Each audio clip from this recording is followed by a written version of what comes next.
Fabiana, Pois não. em parapatologia, você colocou aqui os trejeitos resultantes da interação multidimensional. Isso. Fala um pouquinho mais sobre isso. Achei bem interessante a sua colocação. Sim, a multidimensionalidade é extremamente necessária. Nós trouxemos aqui a psicologia positiva pela questão da autopesquisa. Por quê? Porque é uma ciência nova, né, que está sendo trazida, cujo cunho é a autopesquisa. Muito bem-vinda, extremamente importante, necessária. Mas o parapsiquismo, ele deve ser íncito. Nós deveríamos, ou o ideal é que a gente esteja o tempo todo lançando mão disso. Então, eu vou contar para vocês o que eu aprendi há pouco tempo.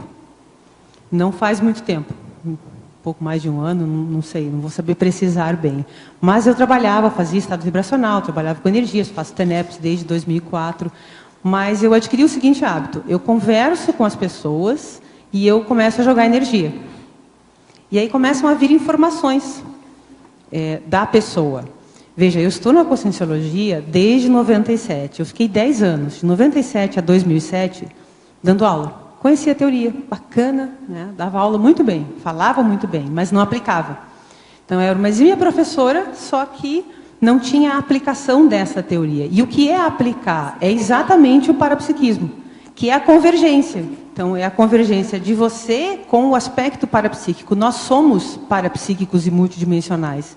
E estamos intrafisicalizados de uma forma tão densa que a gente esquece completamente que sequer existe ou existiu alguma relação. Então, no momento que a gente começa a lançar a mão do parapsiquismo o tempo todo, aquele mal-estar que muitas vezes a gente tem quando se aproxima de alguém, basta jogar a energia que você vai perceber a consciex.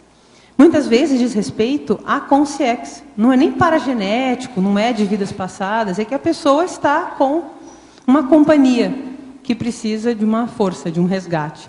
E aí, às vezes, você traz essa companhia na sua psicosfera, traz para a sua psicosfera, trabalha, às vezes vai levar para a TENEPS. E com o parapsiquismo, ele é um divisor de águas. Faz toda a diferença um comportamento singular, lançando mão do parapsiquismo e simplesmente conversar. Então, é isso que eu queria trazer, essa qualificação parapsíquica. E a gente colocar o foco, porque isso é quase uma segunda natureza, mas precisa se tornar uma segunda natureza. A gente não é rápido, então a gente tem que utilizar e lembrar do parapsiquismo o tempo todo. Uma das técnicas que eu utilizo para isso é exatamente participar das tertúlias.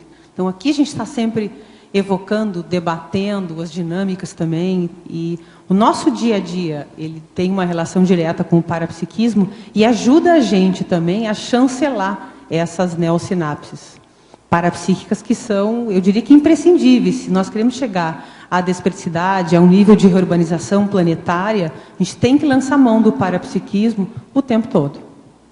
Fabiana, ainda na fatologia, na página 18, na 6ª linha, você fala os vínculos comportamentais demonstrados na comunicação não verbal. Você podia dar um exemplo, exemplificar, ou então aprofundar um pouco mais? Sim. A comunicação não verbal é exatamente o que você consegue captar quando a pessoa não está falando. Quando a pessoa está, às vezes, até distante de você, não está próximo. Nós temos, em termos de proxêmica, eu até falo da proxêmica aqui, nós temos níveis de proximidade. Tem aquela proximidade pessoal, íntima, social e a mais distante. Então, as pessoas, elas estando próximas ou não, elas têm formas de se manifestar, que são gestos, são os trejeitos, é o gestual. E isso pode ser lido.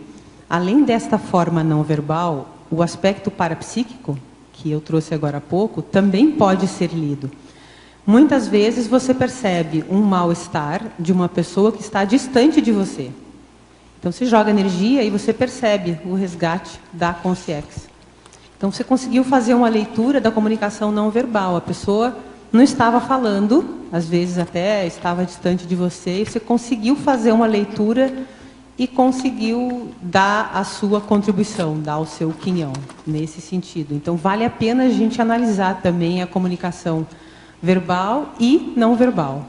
esse conjunto, a esteticidade é o conjunto de tudo isso. É a verbal, a não verbal, o idioma, os valores, tudo isso, tudo junto. Ok. Mas, Fafá, o que eu gostaria é que você fizesse o link dessa comunicação não verbal com os vínculos comportamentais que você coloca aqui. Os vínculos são demonstrados. Sim, exatamente. Certo? Inclusive, essa comunicação não verbal ela também é multidimensional. Como você acabou de falar, colocar muito bem. Então, eu queria que você fizesse um link aí desses dois dados da fatologia. Sim. Você linka assim, nós estamos falando de comportamento, né? Então, o link é exatamente em você observar a forma como a pessoa se porta sem falar. O que ela comunica que ela não está comunicando verbalmente, ou até, extrapolando um pouco mais, o que ela comunica verbalmente, mas que não está comunicando não verbalmente. Então, você observa o verbal e você observa o não verbal. Muitas vezes, não há uma coerência entre o verbal e o não verbal. O ideal é que haja, mas muitas vezes não há. É aquilo que é um exemplo, né? A pessoa pergunta, oh, que dia bacana, que dia bom que faz hoje, né? E a pessoa responde, sim. E faz não com a cabeça. Né? Então, é a falta de coerência. E, às vezes, é o contrário. Às vezes, existe a coerência entre o que a pessoa está falando e comunicando. Mas aqui, o link é exatamente para a gente observar a verbal e a não verbal. Então, os jeitos que a pessoa, como ela se porta, o que ela está fazendo quando ela está olhando para você, para quem ela olha, se ela olha para o relógio, se ela arruma, ajusta. Se eu estou aqui conversando com você e eu faço assim, ó, ajusto, é uma comunicação não verbal. Ajustei aqui a minha roupa, por quê? Porque para mim é um valor que a roupa esteja bem alinhada. Então, é um exemplo simples de comunicação não verbal. Né? Nesse sentido que a gente faz o link, para que a gente coloque a lupa. O que nós queremos com esse verbete é que se coloque a lupa na forma de comportar e na forma de se manifestar do outro. Como é que a outra pessoa funciona? E trazer a nossa singularidade. Claro, esse que é também o objetivo. Fafá,